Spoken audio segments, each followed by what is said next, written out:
न राम न ईसा न कोई मसीहा पूजता है जो इन्हें, वो आदमी खतरे में है। आपको क्या लगता है योगी आदित्यनाथ पर बनी फिल्म है?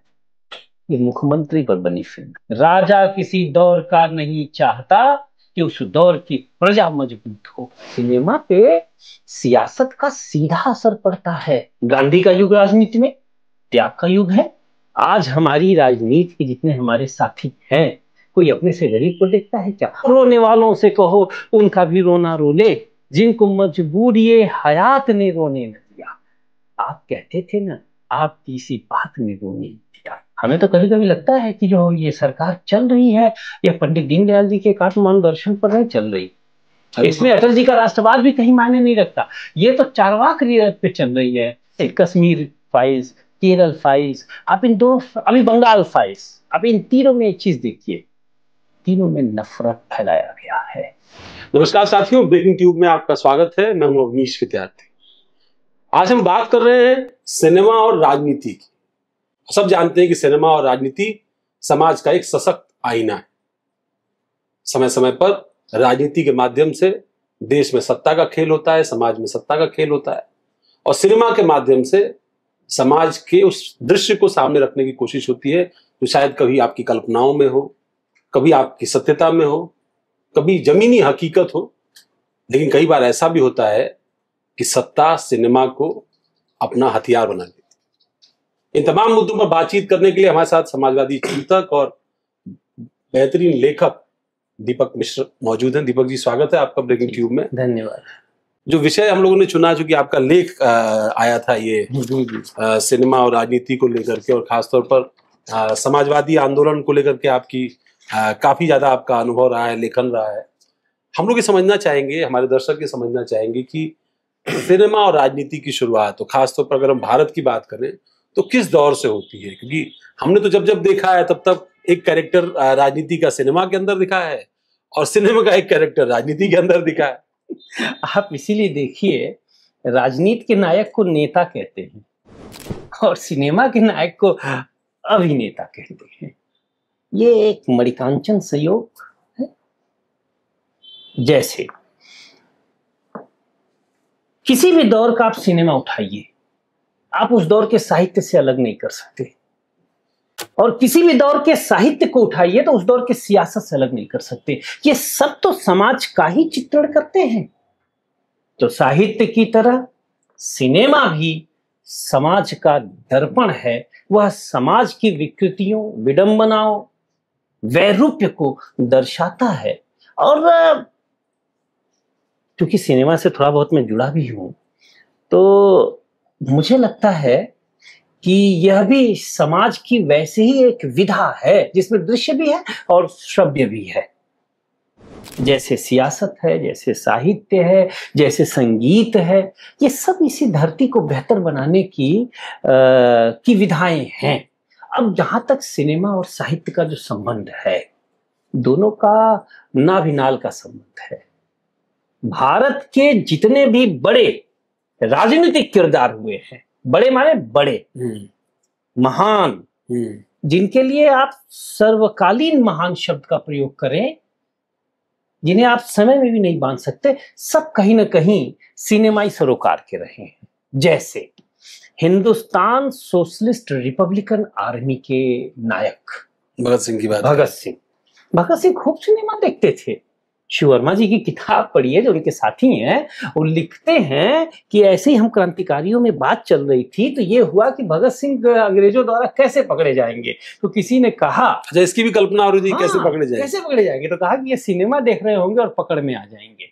अच्छा, इतने ऑब्सेस्ड, इतना फिल्म देखते थे कि ताकि पकड़े जाएंगे तो वैसी जगह पकड़े जाएंगे। और हिंदुस्तान सोशलिस्ट रिपब्लिकन आर्मी के जो नेता थे, चंद्रशेखर आजाद, वो भगत सिंह को कुछ पैसे अतिरिक्त देते थे किताबें खरीद के पढ़ने के लिए और सिनेमा देखने के लिए। किताबें भी पढ़ने में दिलचस्पी थी भगत सिंह की खूब। हाँ, सामूहिक वृत्ति जिसमें भी होगी। आप ये बताइए, सिनेमा में संवाद होते हैं, बिना पढ़ने लिखने वाली संवाद लिख सकता है? आप सिनेमाई किरदार देखिए, सिर्फ वो पर्दे का हीरो ही मत देखिए। गीत लिखने वाला शाहिर लुधियानवी क्या साहित्य के व्यक्ति नहीं है? गीत लिखने वाले कैफी आजमी साहित्य के व्यक्ति नहीं है? गोपाल दास नीरज शैलेंद्र, और आप देखिए सिनेमा का एक गीत नारा बनता है, तो इसलिए दूर हटो ए दुनिया वालों, आवाज दो हम एक हैं। ये तो सिनेमाई किरदारों ने फिल्माया था जब 62 की लड़ाई चल रही थी। अब देखिए आजादी की लड़ाई से भी सिनेमा का बड़ा अच्छा सरोकार है। आप देखिएगा एक फिल्म आई थी अंग्रेजों भारत छोड़ो आंदोलन के दौरान, किस्मत, अशोक कुमार जी की ये फिल्म है, और इसका आप पर्दे में शेर की तस्वीर है। ये नए बच्चे नहीं जानेंगे, अखंड भारत की तस्वीर की बात कर रहे हैं। तब भारत अखंड ही था, बिल्कुल शेर की तस्वीर कहाँ है मेरा हिंदुस्तान, मैं उसको ढूंढ रहा हूं।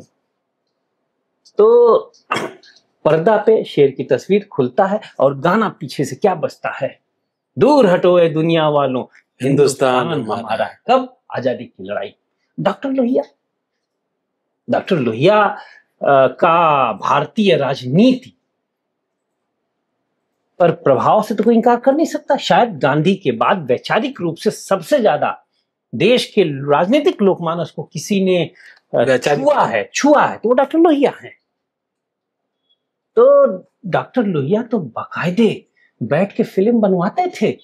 एक फिल्म आई है, और सिर्फ हिंदी फिल्म ही नहीं, कन्नड़ में एक फिल्म है जो अब तक की सबसे बड़ी फिल्म मानी जाती है कन्नड़ की, संस्कार, वो UR अनंत मूर्ति, ज्ञानपीठ पुरस्कार मिला इनको, इनके उपन्यास पर है। और लोहिया ने पट्टाभी रेड्डी को बुलाया, कहा कि तुम इससे फिल्म बनाओ, संस्कार बनी। और जब फिल्म आप देखिएगा तो यूट्यूब पे उपलब्ध है, आप देखिएगा तो फिल्म में हिंदी में, सोचिए उस समय हिंदी में लिखा हुआ है लोहिया चित्रपट। तो नेहरू भी, गाने आप देखिए, कई बार तो फिल्मों में ऐसा होता था कि एक कट गांधी के, नेहरू के, लाल बहादुर शास्त्री के भाषणों का होता था।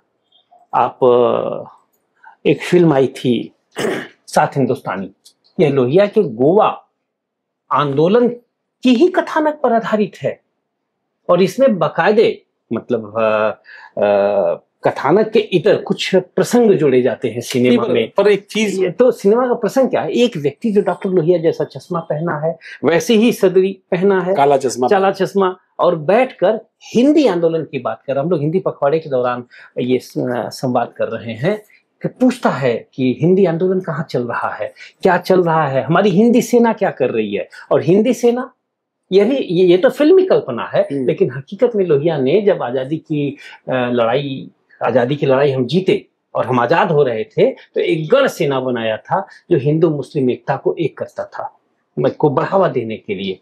और कई ऐसी चीजें, जैसे एक फिल्म आई थी पड़ोसी, इसमें हिंदू जो नायक है फिल्म में, उसका रोल मुस्लिम ने किया है, और मुस्लिम जो किरदार है उसका हिंदू। क्यों? ये मैसेज देने के लिए, ये उस समय ये मैसेज दिया जा रहा था। पर एक चीज बताइए, ये बातें, ये तो सकारात्मक बातें हो गई, पर जब बहुत सारे लोगों से हम लोग बात करते हैं, खासतौर पर जो राइट विंगर्स हैं, वो ये आरोप लगाते हैं, और खासतौर पर जो बहुजन मूवमेंट से भी जुड़े हुए हैं कुछ ऐसे लोग भी सिनेमा को लेकर के, खासतौर पर उस दौर के जो पीरियड सिनेमा है उसके बारे में ये कहते हैं कि इसमें जाति को लेकर के, कुछ स्पेसिफिक जातियों को, कुछ स्पेसिफिक धर्म को बहुत बुरी तरीके से टारगेट किया गया, मसलन अत्याचारी दिखाया गया, सावंती दिखाया गया। ये सारी चित्रण जानबूझ करके समाज में उनको विलन बनाने के लिए एक प्रारूप तैयार हुआ। एक तो दौर वो रहा, और उस दौर में चूंकि जब आपने कहा कि उसमें कई बार लाल बहादुर शास्त्री के भाषणों का, या कई बार नेहरू जी के, कई बार गांधी जी के भाषणों का जिक्र होता था वहां पर, और वो दृश्य भी जो है वो इस्तेमाल किए जाते थे। ये दौर था करीब आजादी के 10-20 साल बाद तक, लेकिन उसके 30-40 साल बाद, यानी 70 और 80 के बाद से आते हैं आप, तो फिर सिनेमा में कैरेक्टर होने लगा उस तरीके। जैसे आंधी आपने देखा होगा, वो थोड़ा इंदिरा गांधी का पुत लिए हुए कैरेक्टर था। ऐसे और भी कई सारी फिल्में आई जिसमें किसी किसी कैरेक्टर को लेकर के हम आए। तो जब हम 60s to 70s और 80s के बीच में आते हैं, वो फिर सिनेमा बदल जाता है। तो ये दोनों किरदारों, दोनों बातों पर आप, मैं फिर कह रहा हूं ना, सियासत का ही तो दर्पण सिनेमा है, और सियासत समाज का दर्पण है। गांधी का युग राजनीति में त्याग का युग है, मतलब कि गांधी का युग हमें सिखाता क्या, अपने से गरीब को देखो। गांधी अपने से गरीब लोगों को देखते हैं और उनको अपना ओवरकोट, अपना जैकेट, अपना शर्ट, अपनी पैंट, अपना बूट अपने ऊपर बोझ लगता है और लंगोटी में आ जाते हैं। नेहरू गरीब घर के तो बेटे थे नहीं। लोहिया उस जमाने में जर्मनी से पीएचडी कर रहे थे, अपने से गरीबों को देखते हैं और अपने महंगे कपड़े त्याग देते हैं। अपनी रहन वैयक्तिक भोग जिसको कहा जाए, रामधारी सिंह दिनकर के शब्दों में वैयक्तिक भोग ये लोग परित्याग करके राजनीति में आते हैं। युग धर्म बदलता है। आज हमारी राजनीति के जितने हमारे साथी हैं, कोई अपने से गरीब को देखता है क्या? हाँ, अपने से अमीर को देखता है कि वो रेशमी कुर्ता, वो रेशमी कुर्ते में है तो मुझे भी रेशमी होनी चाहिए। मतलब कि खादी वाला लेनिन वाले को ब्रांडेड पॉलिटिशियन, हाँ, लेनिन वाला रेशमी वाले को देखता है। तब देखिए, गांधी राजनीति में आने से पहले मोटर कार में थे, राजनीति में आए पैदल हो गए। नेहरू राजनीति में आने से पहले अट्टालिकाओं में रहते थे, राजनीति में आए उसी अट्टालिका को झोपड़ी बना दिया। तो आप कह रहे हैं कि नेता आज अभिनेता हो गया है और उस दौर का नेता जो है वो हर दौर का। देखिए, मैं आपको बता दूं, मेरा राजनीति से भी सरोकार है और लंबा सरोकार है। अब 25 दुखी हमारे पास आए अपना दुख लेकर, उन्हें पुलिस ने पीट दिया, एसडीएम ने उनकी जमीनें छीन ली उस भूमाफिया से मिलके, और मेरा मन अति प्रसन्न है कि हमें कोई उपलब्धि मिल गई। नहीं, मुद्दे के नाते मुद्दे के नाते व्यक्तिगत उपलब्धि मुझे मिल गई और मन मेरा बड़ा प्रसन्न है। लेकिन मुझसे मिलने दुखी लोग आए, मेरा भाव भंगिमा क्या होगा? मुझे उनके दुख में दुखी होना है। जैसे हाथ रिक्शा चलाने का अभिनय बल्ला साहनी ने किया। बल्ला साहनी हाथ रिक्शा चालक थे क्या? तो उस दर्द को दूसरों के वो रोने वालों से कहो, उनका भी रोना रो ले, जिनको मजबूरी हयात ने रोने न दिया। आप कहते थे ना, आपकी इसी बात ने रोने न दिया। तो हमारे आंखों में जो आंसू होता है, चाहे वो राजनीतिक व्यक्ति की आंखों में आंसू हो, चाहे वो सिनेमा के व्यक्ति के आंसू में हो, उसके अपने आंसू नहीं होते। वो तो देवदास रो रहा है, दिलीप कुमार थोड़ी रो रहा है, लेकिन किरदार रो रहा है। किरदार में दिलीप कुमार ही है। तो हम लोगों का जो पूरा जीवन होता है, वह जीवन चाहे सिनेमा का व्यक्ति हो, चाहे अब साहित्य में ही आप आ जाइए, जो दर्द धनिया का तुलसी इन्होंने प्रेमचंद ने लिखा है, क्या प्रेमचंद धनिया है? नहीं है। तो इसलिए ये विधाएं हैं, और इन विधाओं को समाज के अंग को, समाज का एक अंग प्रतिध्वनित करता है, प्रतिबिंबित करता है। प्रतिध्वनि साहित्य से आती है और सियासत से आती है, और उसी का प्रतिबिंबन सिनेमा है। नहीं, पर जब आप देखते हैं, खासतौर पर 70-80 के दशक जहाँ की मैं बात कर रहा हूँ, कि उस दौर में किरदार फिल्मों के अंदर आने लगे थे, सिनेमाई, क्योंकि अब ओरिजिनल भाषण नहीं यूज हो रहे थे, अब कैरेक्टर्स यूज हो रहे थे सिंबॉलिक तौर पर। और फिर वो एक दौर आया जब इंडिविजुअल्स पर फिल्में बननी शुरू हुई, जैसे आज का दौर है। चाहे आज हम देखें, मुख्यमंत्री योगी आदित्यनाथ पर अजय फिल्म बनी है, इससे पहले नरेंद्र मोदी प्रधानमंत्री, उन पर फिल्म बनी थी। समाजवादी पार्टी की सरकार जब थी, और मुलायम सिंह यादव पर उस वक्त एक फिल्म आई गई थी, और फिर इससे पहले भी और भी कई सारे किरदारों पर, इंदिरा गांधी को लेकर के फिल्म बनाई गई, अलग अलग इंसिडेंट्स पर, आपातकाल पर अलग तरह की फिल्म बनाई गई, कुछ और फिल्में बनाई गई। अब आजकल पीरियड फिल्मों के दौर को दोबारा लाने की कोशिश हो रही है। एंगल अलग हो सकता है, Kashmir file, Kerala file, Bengal file, Sambhal file, ये सब चीजें भी चल रही हैं। इसको किस तरीके से देखते हैं? देखिए, दो चीजें मैं फिर कह रहा हूँ, समाज का ही सोच सिनेमा के पर्दे पे प्रतिबिंबित होता है। एक दौर था जब हिंदू मुस्लिम एकता पे बड़ी फिल्में बनती थी। याद करिए, ज्यादातर फिल्में आप देखिए हिंदू मुस्लिम एकता पर होती थी। फिर क्या हुआ, धीरे धीरे ढूंढने वाले उस पर भी कमी ढूंढते हैं। वो कहते हैं ज्यादातर फिल्मों में जो है वो महिला जो है वो हिंदू होती थी, जानबूझ के पुरुषों को मुसलमान बनाया जाता था। ये इस तरह के आप भी सुनते हो? हाँ, मैं 2500 ऐसी फिल्में बता सकता हूँ जिसमें नायिका मुसलमान रही है, नायक हिंदू रहा है।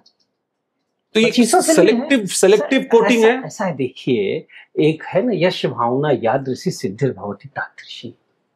जब सूरत देखी तिन तैसी, किसी को राम दशरथ के बेटे ही मात्र नजर आते हैं, किसी को राम निर्गुण घट घट भासी राम नजर आते हैं।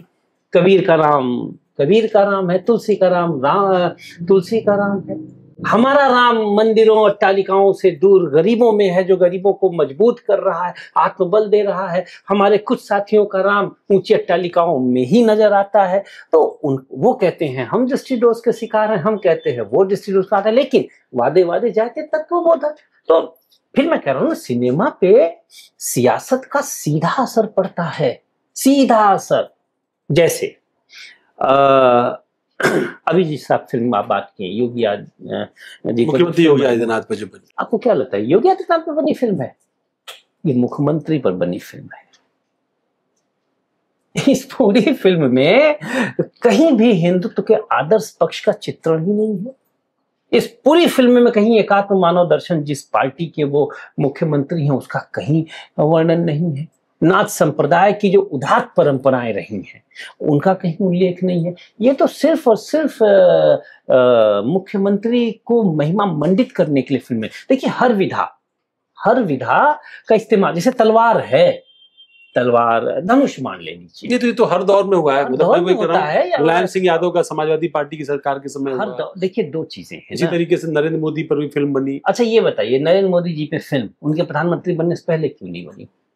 एक दो फिल्मों में उनका उल्लेख जरूर आया है, लेकिन किस परिवेश में आया है आप भी जानते हैं। तो हम सीधा कहिए ना, सत्ता हर चीज को प्रभावित करती है। वो है ना, एन महाजनगत सपंथ। महाजन कौन है आज की तारीख में? जो राजा है। राजा कौन है? जो मुख्यमंत्री है, प्रधानमंत्री है, किसी पद पर है। पद प्रभावित करता है। लेकिन इन सब से अलग एक ऋषि परंपरा भी होती है, जो लोहिया की है, जो जयप्रकाश की है। हम सब फकीर उसी सिलसिले के, फर्क ही नहीं पड़ता सत्ता है या किधर है, एक विचार को लेकर। तो केवल समाजवादी विचारधारा में ऐसे लोग हैं क्या? उसी विचारधारा में क्यों नहीं है? हर जगह है, लेकिन वो कहाँ है? आज भाजपा के शासनकाल में स्वदेशी मूवमेंट को जीने वाले गोविंदाचार्य कहाँ हैं? प्रधानमंत्री तो सार्वजनिक तौर पे कह रहे हैं कि स्वदेशी अपनाइए। चीन के हवाले पूरी अर्थव्यवस्था करके। अब ना अमेरिका से बिदकाव हो गया है। जब हाउडी मोडी का दौर था तब भाई हमारे ऊपर $700 अरब का कर्ज है। हमें तो कभी कभी लगता है कि जो ये सरकार चल रही है, यह पंडित दीनदयाल जी के एकात्म मानव दर्शन पर नहीं चल रही। इसमें अटल जी का राष्ट्रवाद भी कहीं मायने नहीं रखता। ये तो चारवाक पे चल रही है। ऋणम कृत्वा घृतम पिबेत भस्मीभूतस्य देहा नाम पुनरागमन कुतः वाला हिसाब किताब है। वो तो आखिरी व्यक्ति को अन्न दे रहे हैं। वो कह रहे हैं कि हम तो आखिरी व्यक्ति को आत्मबल क्यों नहीं दे? आखिरी व्यक्ति को इस लायक क्यों नहीं बना रहे हैं कि वो अन्न उपजाए? अन्न क्यों दे रहे हैं भाई? तो उसके लिए बोल रहे हैं कि वो सवाल किसान निधि दे रहे हैं हर बार 6,000 रुपए उनके। मैं कह रहा हूँ वो पंगु बना रहे हैं। वही मैं कह रहा हूं कि उनके अपने सोच के आधार हैं। राजा किसी दौर का नहीं चाहता कि उस दौर की प्रजा मजबूत हो। कुछ राजाओं को छोड़ दीजिए, हर्षवर्धन को छोड़ दीजिए, अशोक को छोड़ दीजिए, और उन नेताओं को छोड़ दीजिए जिन्होंने वास्तव में जिंदगी लोकतंत्र को मजबूत करने में। तो उनके भी दौर का सिनेमा मतलब क्या? हाँ। उस दौर में सिनेमा नहीं था तो अभिलेख लिखे जाते थे, कुछ किताबें लिखी गई, कुछ पीरियड बुक्स थी, कुछ बाद में लेखकों ने लिखी। हाँ। और आज भी वही हो रहा है। तो ये कौन जानता है कि... अच्छा, ये आप बताइए, मैं अभी कश्मीर गया, कश्मीर फाइल्स देखने के बाद गया। पहलगाम के बाद गए? अरे मैं पहलगाम में बाकायदे गया था।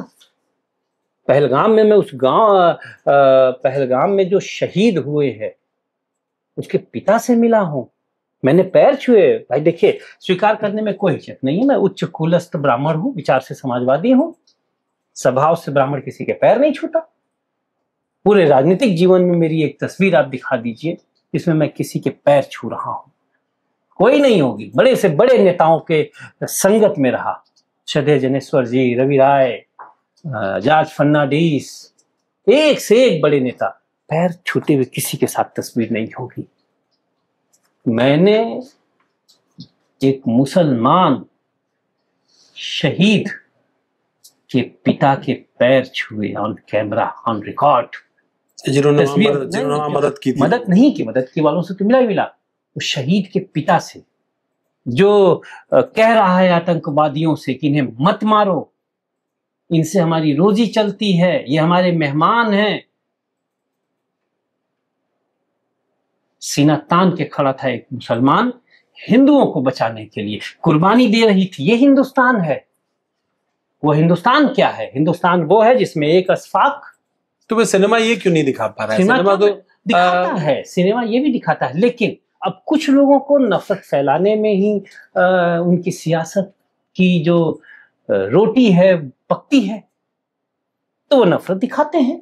आप ये बताइए, अब मैं फिर वही बात मैं कह रहा हूँ, पर वो कहते हैं कि वो हकीकत दिखाते हैं। भाई वो जो भी फिल्म बना रहे हैं वो कह रहे हैं कि आपने एक सालों दबाया कश्मीर। दूसरा हकीकत भी तो है, केरल की दूसरा हकीकत भी तो है। फारूक अब्दुल्ला क्या है? मुसलमान है। मुझसे फारूक अब्दुल्ला साहब कहते हैं, मिर्शा साहब आप आ गए, खीर भवानी के दर्शन कीजिएगा, माता में मेहर है। कहने वाले मुसलमान है। मैं उदाहरण दे रहा हूं, पहलगाम का उदाहरण दे रहा हूं, इससे बड़ा दुनिया में कोई उदाहरण हो तो क्या। मैं फिर एक बार कह रहा हूं, ये इसी धरती की ये विधाएं हैं। न राम न ईसा न कोई मसीहा पूजता है जो इन्हें, वो आदमी खतरे में है। पूरी धर्म की सारी परिकल्पनाएं मूर्त रूप इसी धरा के लिए लेती हैं।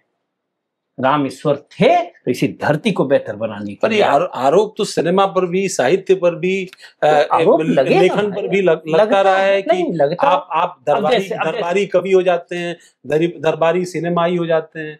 जिसका जो आलोचनात्मक पक्ष रखने के लिए, भाई दिनकर ने नेहरू से दोस्ती की तो नेहरू की जमकर आलोचना भी की है ना। आज उनको याद करने का भी दिन है। आप देखिए दिनकर को, जब दिनकर की बात चल गई तो आप देखिए दिनकर कितना बड़ा आदमी, नेहरू जी द्वारा भेजे गए राज्यसभा के सदस्य, और लिख क्या रहे हैं, है बड़ी बात संसद में लोहिया चुन कर आए हैं। नेहरू के प्रतिकार का सबसे बड़ा स्वर, एक ही तो वीर रहा सीना तान 1962 की लड़ाई में, लोहिया महान है। आप देखिए सवाल यह है कि आदर्श हर जगह है ना। अब देखिए, अब जैसे कश्मीर फाइल्स, केरल फाइल्स, आप इन दोनों, अभी बंगाल फाइल्स, आप इन तीनों में एक चीज देखिए, तीनों में नफरत फैलाया गया है। आप नफरतों की जगह मोहब्बतों के भी तो चिराग डाल सकते हैं। देखिए जैसे आप भी हम भी, तो ये कह रहे हैं ना कि हम भी चंद्रमा तो देखते हैं ना। चंद्रमा में दो पक्ष होते हैं, शुक्ल पक्ष, स्याह पक्ष। हम स्याह पक्ष का ही चंद्रमा क्यों देखें, शुक्ल पक्ष का भी तो देखना चाहिए। जब कश्मीर फाइल्स बनाई जा रही थी तो वहां क्या ये नहीं आया कि कितने हिंदुओं ने मुसलमानों की रक्षा की और कितने मुसलमानों ने हिंदुओं की रक्षा की? ये भी तो होना चाहिए। तो और यह दूसरी बात, जब बंटवारा धर्म के आधार पर था तो 2/3 से ज्यादा मुस्लिम आबादी वाला कश्मीर हिंदुस्तान की ओर आ रहा था, पाकिस्तान की ओर नहीं जा रहा था। ये भी तो सच है कि नहीं सच है? दूसरा सच, ये ऐतिहासिक सच है, ये सब जानते हैं। अब ठीक है, कुछ नफरत के भी होंगे, हम ही आप में से भी। अब जैसे राजनीति में कुछ लोग बड़े भ्रष्ट हैं, मेरे दोस्त भी कई बड़े भ्रष्ट हैं, मैं जानता हूं।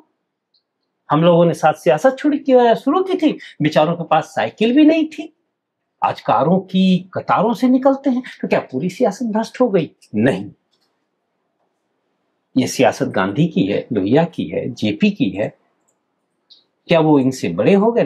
प्रतिमान तय करते हैं ना। पर आप बताइए ना कि सिनेमा आज उस दौर या जिस दौर की बात आप कर रहे हैं कि वो आईना था समाज का, आईना दिखाता था, आज भी आईना है, राजनीति को भी आईना दिखाता था। अभी आप देखिए, क्या आज ये दिखा पा रहा है? देखिए 2 फिल्में आई एक साथ रिलीज होती हैं, बागी 4 और अजय।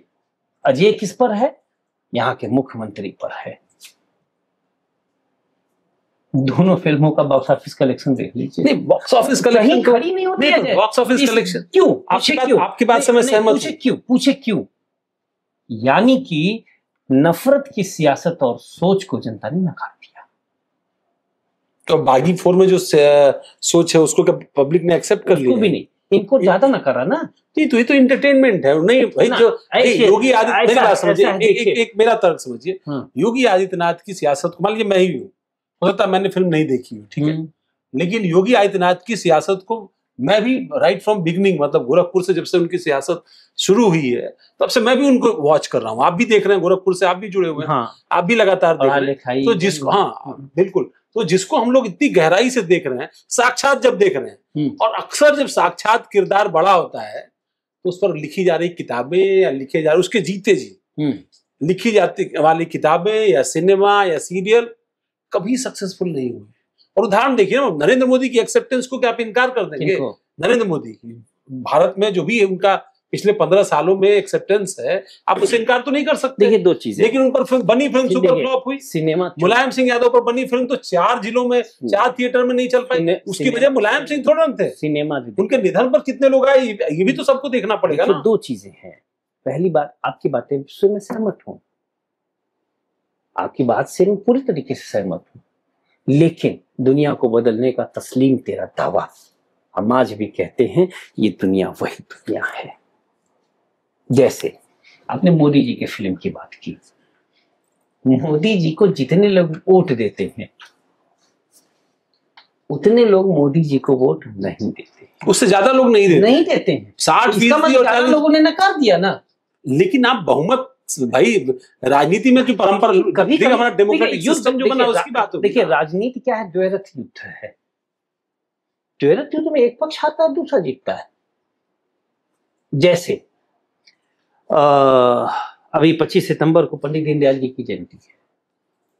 दीनदयाल जी जौनपुर से चुनाव हार गए, छोटे नेता थे नहीं, बिल्कुल छोटे नेता नहीं। एक चीज, दूसरी चीज, लोकप्रियता कम थी, विचार वाहक, टेक्निकली हार गए ना। दूसरी बात, तो अटल जी भी चुनाव हारे। अम्बेडकर, बाबा साहब को जिसने हराया क्या, उसी चुनाव में वो, तब तो एक ही निर्वाचन क्षेत्र से 2 लोग चुने जाते थे, वो चौथे स्थान पर थे।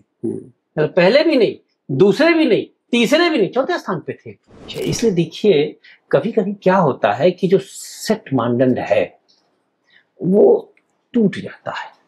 जैसे गांधी जी कांग्रेस के सिर्फ एक बार अध्यक्ष रहे, लेकिन कांग्रेस पूरी गांधी के लिए चली। जेपी किसी पद पे नहीं थे, पर पूरी जनता पार्टी उन्हीं के नाम पे चली। जैसे जेपी गए, जनता पार्टी बिखर गई। और लोगों ने तो यहाँ तक कहा कि जेपी तो राजनीतिक विकल्प थे, नेहरू ने उनको आमंत्रित किया था उप प्रधानमंत्री बनने के लिए। ऐतिहासिक सच है। विदेश मंत्री, अब माफ कीजिएगा, उन्होंने गृह मंत्री बनने के लिए सरदार वल्लभ भाई पटेल की जगह। नेहरू चाहते थे कि 2 लोग उनके कैबिनेट में जरूर रहें, एक लोहिया और दूसरी जयप्रकाश नारायण, क्योंकि ये लोग पढ़े लिखे लोग थे और आजादी के पहले गांधी से तो दोनों का लगाव उसी तरीके का। नहीं, आजादी के पहले लोहिया और जेपी ने पंडित नेहरू जी के साथ काम किया 1948 तक, तो 2 सब साथी तो थे।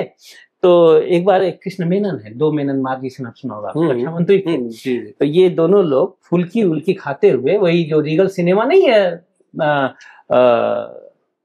राजीव गांधी चौराहा जो है, आज का राजीव गांधी, तब उसका नाम वो था, क्या था, तो उसी चौराहे पे रीगल सिनेमा के सामने ये लोग चाट खा रहे थे। तब तक कृष्ण मेनन जी उधर से एम्बेसडर में, तब के नेताओं को ये बीमारी नहीं थी कि 10 फॉर्च्यूनर और जत्था बत्था।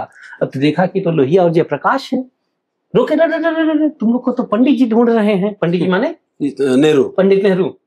मिल क्यों नहीं लेते, तुम्हें पता नहीं वो तुमको ढूंढ रहे हैं। ये फक्कड़ लोग थे, ना घर का पता, ना फोन का पता, किसी घर रुके कहीं। तो इन्होंने कहा कि हम, जेपी ने कहा हमको पता है पंडित जी हमें ढूंढ रहे हैं। क्या तुम्हें पता है वो तुम्हें मंत्री बनाने के लिए ढूंढ रहे हैं? कह रहे यही तो पता है, इसीलिए नहीं मिल रहा है। सुनिए आगे का जवाब सुनिए। घोर विरोधी लोहिया जयप्रकाश। आप राजनीति में देख रहे हैं क्या, मतलब प्रेम भाव, वैल्यूज क्या है, मूल्य क्या है। कहे कि जब हमारे बड़े भाई हमारे हाथ पे हाथ रखकर और आंख से आंख मिलाकर कोई बात बोलेंगे तो मैं कैसे मना कर पाऊंगा, इसलिए मैं मिल ही नहीं। और सुन लीजिए, आपातकाल लगता है। आपातकाल दौरान की फिल्में आपने देखी होंगी। सिनेमा पे किस तरीके से प्रतिबंध लगे, किशोर कुमार के गानों पे प्रतिबंध लगे, है ना। कई फिल्मी आकाशवाणी से कुछ विरत किए गए। कन्नड़ की एक अभिनेत्री जो लोहिया के प्रेरणा से बनी फिल्म संस्कार में हीरोइन थी स्नेता रेड्डी, आपातकाल का विरोध करते हुए जान से हाथ धो बैठी। तो अब सुनिए, तो पता चला कि नेहरू ये इंदिरा गांधी देश छोड़ के जा रही है। अफवाहें फैली होंगी या क्या बात रही होगी, लेकिन जयप्रकाश नारायण प्रधानमंत्री के घर नहीं जाते। बापू की समाधि के बाद से सीधे निकलते हैं, इंदिरा गांधी के घर जाते हैं और कहते हैं, इंदु तुम देश छोड़कर जा रही हो, मैं नेहरू को क्या जवाब दूंगा। और नेहरू की बेटी देश छोड़कर जाएगी, उस आजादी की लड़ाई के नायक का अपमान होगा। यही रहो और लड़ो, अन्याय से लड़ना सीखो। कौन कह रहा है? जयप्रकाश। जनता पार्टी सरकार के मालिक शब्द का प्रयोग करूं तो छोटा नहीं होगा। लोग ये भी कहते हैं कि जब बिहार के दौरे पर गई इंदिरा गांधी, बाढ़ में वो हाथी पर सवार होकर के वो गई थी, तो जब लौटी तो पटना में भी उनकी जयप्रकाश जी से मुलाकात हुई थी। और जयप्रकाश की पत्नी प्रभा देवी और उनकी माताजी के बड़े करीबी ताल्लुक। आजादी की लड़ाई थी ना, आजादी की लड़ाई में सभी साथ में जेल रहती थी, साथ में बैठ के चरखा काटती थी। तो दोनों के बीच जो चिट्ठियां लिखी गई थी, वो चिट्ठियां जो है वो उनकी पत्नी के पास थी, लेकिन कभी उन्होंने उसका सियासी दुरुपयोग नहीं किया। वो चिट्ठियां उन्होंने, सियासत क्या है, नहीं, किसी ने उनको सुझाव दिया, शायद जनता पार्टी के किसी लोगों ने सुझाव दिया कि इसका राजनीतिक उपयोग किया जाना चाहिए, लेकिन उन्होंने वो सारी चिट्ठियां इंदिरा गांधी को। देखिए एक बात बता दूं, सियासत सत्ता और संपत्ति नहीं है। राजनीति सिर्फ चुनाव लड़ना नहीं है, जैसे फिल्म में सिर्फ हीरो नहीं होते। गाना छोड़िए, 5 मिनट की विधा है गीत, वह गीत में जो दिखता है पर्दे पर वही गाने में नहीं होता। न वो गाना बनाने वाला होता है, न गाने को संगीत देने वाला होता है।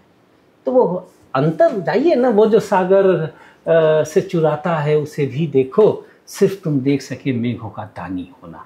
राजनीति सिर्फ चुनाव लड़के मंत्री बनना थोड़ी है, इससे बहुत बड़ी विधा है। हाँ, यह भी राजनीति का एक अंग है। तो सिनेमा की जो हम लोग बात, तो सिनेमा भी तो एक दौर में केवल कृति थी, पर आज तो बॉक्स ऑफिस कलेक्शन है ना। हर दौर में भी रहा है, ऐसा नहीं है। हमारे धर्म में भी अर्थ है, अर्थ के बाद काम है, काम के बाद धर्म है, मोक्ष है। तो ऐसा थोड़ी है, भौतिक चीज़ों को आप नकार थोड़ी सकते हैं। कालिदास ने लिखा है, धर्म का साधन शरीर है, शरीर भौतिक है।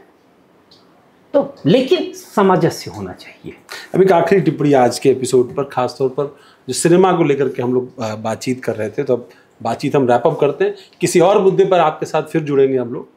आखिरी टिप्पणी क्या होगी इस मुद्दे पर आपकी? देखिए, दुर्भाग्य ये है कि आज की विधा, चाहे वो साहित्य हो, चाहे सिनेमा हो, चाहे सियासत हो, अब ये सर्वसमावेशी सर्वतोन्मुखी स्वरूप की बजाय एकांगी होती जा रही है। और इन पर भौतिकवाद, वैयक्तिक भोग इतना ज़्यादा प्रभावी हो गया है कि कहीं न कहीं इनकी नैतिकता, इनकी मानवीय उदारता लांछित हो रही है।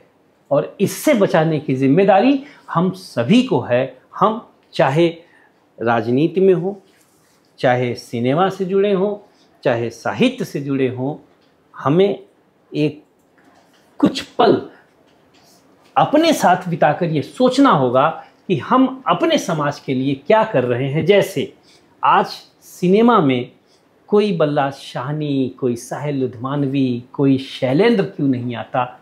शैलेंद्र वही है जिन्होंने लिखा था कि हर जोर जुल्म के टक्कर में संघर्ष हमारा नारा है। क्यों नहीं आता? कोई कैफी क्यों नहीं दिखता जो लिखता है, मुसलमान होकर लिखता है? आज मुझे मैं माफ़ी चाहता हूँ कि बड़े लोगों की न कोई जाति होती है, न कोई संप्रदाय होता है, लेकिन आज के दौर के हिसाब से कह रहा हूँ, एक मुसलमान कैफी क्या लिखता है, गाने वाला भी मुसलमान रफ़ी, कि छूने पाए न सीता का दामन कोई, तुम ही राम तुम ही लक्ष्मण साथियों, अब तुम्हारे हवाले वतन साथियों। तो सार्थक सिनेमा माने वो सिनेमा को भी सुधार की ज़रूरत है, सियासत को भी सुधार की ज़रूरत है, और साहित्य में भी कोई प्रेमचंद हैं क्या? अब तो हमें इस स्याह पक्ष से गुजर रही सियासत, साहित्य और सिनेमा तीनों को बचाने के लिए एकजुट होकर संघर्ष करना पड़ेगा। संघर्ष का मतलब लड़ाई मारपीट ही नहीं होता, संघर्ष का मतलब ये भी होता है कि हम सच को सच कहना शुरू करते हैं। आज दिनकर को भी याद करने का दिन है, और चूँकि दीपक भाई हैं और लेखक चिंतन इसमें इनकी महारत हासिल है, तो मैं उनको याद करने के लिए कोई कविता कहूँ, इससे अच्छा है कि दीपक भाई के मुंह से ही सुन लेते हैं। देखिए, दिनकर अद्भुत व्यक्ति थे, महान व्यक्ति थे, और दिनकर ने हमेशा अन्याय के खिलाफ आवाज उठाया। मैं तो दिनकर के वो वहाँ भी जा चुका हूँ जहाँ वो रहते थे। क्या सादगी थी, क्या संजीदगी थी, और क्या सिद्धांत निष्ठा था, इसमें दिनकर को याद करना बहुत जरूरी है। और दिनकर ने लिखा है कि समर शेष है, चलो ज्योतियों के बरसाते तीर, खंड खंड हो गिरे विषमता की काली जंजीर। विषमता मानव और मानव के बीच, विषमता अमीर और गरीब के बीच, विषमता तो जब तक ख़त्म नहीं होगा तब तक हम चाहे जितने भी प्रयास कर लें, नेपाल जैसी घटनाएं, बांग्लादेश जैसी घटनाएं होंगी। और दुनिया में जहाँ भी जिसका भी दुख दर्द है वो हमारा दुख दर्द है। चोट लगती है किसी को तो तड़पते हैं हम मीर, सारे जहाँ का दर्द हमारे जिगर में है। ये धरती हमारी है, इसी धरती पर हमारा देश है, और उसी देश में हम रहते हैं। दुनिया में सारे दुख दर्द हमारे दुख दर्द हैं। ठीक बात है। और इसीलिए जब उनको याद करते हैं तो बहुत सारी बातें, बहुत सारे कहानी, किस्से, कविताएं साथ जरूर आती हैं। और इसीलिए लोग कहते हैं कि वो जो नारा था कि सिंहासन खाली करो जनता आती है। हाँ, याद रखिए, वो भी नारा क्या था। दिनकर ने ये नहीं कहा कि सिंहासन खाली करो दिनकर आते हैं ना, जनता, सिंहासन खाली करो जेपी आते हैं, यह भी नहीं, सिंहासन खाली करो जनता आती है। लोकतंत्र में जनता, यही लोकतंत्र है। दीपक मिश्रा के साथ संवाद का सिलसिला जारी रहेगा। फिर मिलेंगे इनके साथ किसी और मुद्दे पर, किसी और विषय पर चर्चा करने के लिए। तब तक आप ब्रेकिंग ट्यूब देखते रहिए। हमारे डिजिटल प्लेटफॉर्म को लाइक करिए, सब्सक्राइब करिए, फॉलो करिए, ताकि इस तरह की पेशकश हम लगातार लेकर आपके सामने आते रहें। धन्यवाद। धन्यवाद।